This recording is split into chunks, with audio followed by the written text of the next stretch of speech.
المكتب التعاوني للدعوة والإرشاد وتوعية الجاليات بمحافظة بدر।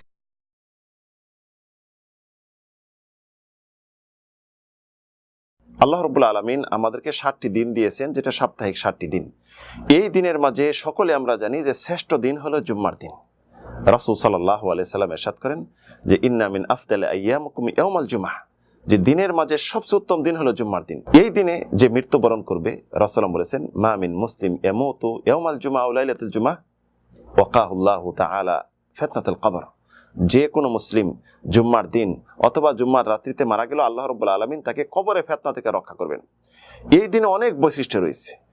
এই দিনে বৈশিষ্ট্যের মাঝে এই দিনে একটি নামাজ রয়েছে, যেই নামাজ আল্লাহ রাব্বুল আলামিনের নিকট অতি প্রিয়, সবচেয়ে প্রিয় নামাজ, আল্লাহ বেশি পছন্দ করেন। এটি হলো জুম্মার দিনের ফজরের নামাজ।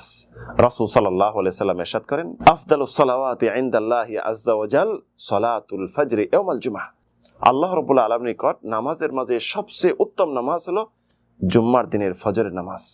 তাহলে জুম্মার দিনের ফজরের নামাজ আমরা পুরুষরা কোথায় পড়ব? অবশ্যই মসজিদে জামাতে যে আদায় করব।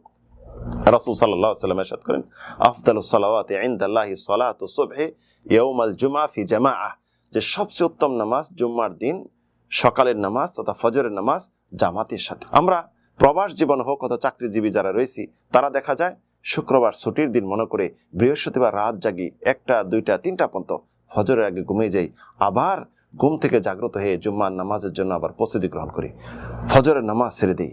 জেনে রাখুন, ফজরের নামাজ একজন মুমিনের জন্য খুব সহজ, কঠিন হলো মুনাফিকের জন্য। রাসূলুল্লাহ বলেছেন ইন্না আথকালাস সালাত আলাল মুনাফিকিন সালাতুল ইশা ওয়া সালাতুল ফজর, যে মুনাফিকদের উপর সবচেয়ে কঠিন নামাজ হলো এশার নামাজ এবং ফজরের নামাজ। তাই প্রিয় বন্ধু, যারা আমরা অলসতা করি এই নামাজ থেকে, তারা হলো মুনাফিকদের দলের অন্তর্ভুক্ত। একজন মুসলিম হয়ে মুনাফিকদের দলের অন্তর্ভুক্ত অবশ্যই হতে চাবে না। তাই আসুন আমরা নামাজের হেফাজত করি, প্রত্যেক নামাজের। আল্লাহ রাব্বুল আলামিন বলেন হাফিযু আলাস সালাওয়াতি ওয়াস সালাতিল উসতা ওয়া কুমু লিল্লাহি কানিতিন, তোমরা নামাজের প্রতি যত্নবান হও, বিশেষ করে মধ্যবর্তী নামাজের প্রতি, এবং তোমরা বিনীতভাবে আল্লাহ রাব্বুল আলামিনের সম্মুখে দণ্ডায়মান হও। এতদিন আমরা যদি কেউ নামাজ ছেড়ে দিয়ে থাকি এবং জুম্মার দিন ছুটির দিন মনে করে যদি ফজরের নামাজ ছেড়ে দিয়ে থাকি, আজ থেকে তওবা করি এবং আজ থেকে নামাজ আদায় শুরু করি। আল্লাহ রাব্বুল আলামিন আমাদেরকে তৌফিক দান করুন। আমিন, আল্লাহুম্মা আমিন।